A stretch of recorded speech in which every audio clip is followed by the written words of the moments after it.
আসসালামু আলাইকুম। কেমন আছেন আপনারা সবাই? আশা করছি সবাই ভালো আছেন। কিউসিওয়াই টিডাব্লিউএস গুলো যেভাবে বাংলাদেশের জনপ্রিয়তা পেয়েছে, ঠিক তেমনি তাদের স্মার্ট ওয়াচ গুলিও খুবই জনপ্রিয়তা পেয়েছে।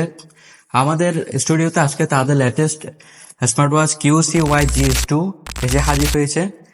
আমরা আপনাদেরকে সাথে রেখে এটার আনবক্সিং এবং ফার্স্ট ইমপ্রেশনটা দিব। তবে তার আগে আপনাদের কাছে ছোট্ট একটি রিকোয়েস্ট থাকবে আমার, সেটি হচ্ছে আপনি যদি আমাদের চ্যানেল নতুন হয়ে থাকেন then hit the subscribe button, আর যদি অলরেডি সাবস্ক্রাইব করে থাকেন থ্যাংক ইউ সো মাচ। চলুন তাহলে আনবক্সিং করা যাক।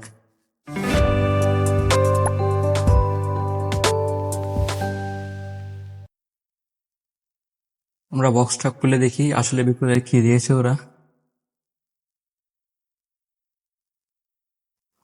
এ হচ্ছে আমাদের সেই কাঙ্ক্ষিত বক্সটি।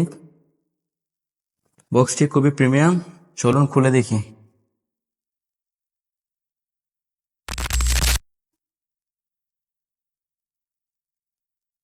বাহ, প্রথম দেখাতেই এই ওয়াচটি আপনার প্রেমে পড়ে যাবেন।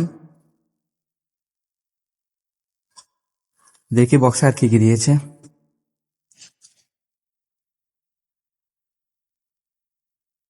একটা ম্যানুয়াল দিয়েছে, যেটা আমাদের ব্যাক বাঞ্চারদের জন্য কোনো কাজেরই না। এরপর একটি চার্জিং ডক, এটা কি ম্যাগনেটিক ডক, 2 পিন। ওয়াচটি এক নজর দেখে আসা যাক। দেখতে পাচ্ছি ওয়াচটি অ্যালুমিনিয়াম বিল দিয়ে তৈরি হয়েছে।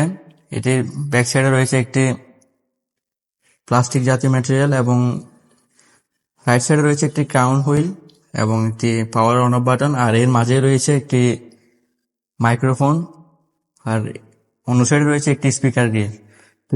পিছন সাইডে তেমন কোনো কিছু নাই, জাস্ট একটি চার্জিং পোর্ট রয়েছে যেটি ম্যাগনেটিক ডট, যা আপনারা ইতিমধ্যে দেখেছেন। এবং এর বেল্টটি খুবই সফট, আর বেল্টটি আসলে খোলা যায় পিছন দিক থেকে। এভাবে চাইলে আপনারা এটা খুলে এটা চেঞ্জ করে আপনারা আপনাদের পছন্দ মতো বেল্টগুলো ইউজ করতে পারবেন। ওয়াচটা আসলে ওপেন করে দেখা যাক এটা আদৌ ওপেন হয় কিনা। হ্যাঁ, এটা অলরেডি ওপেন করাই আছে।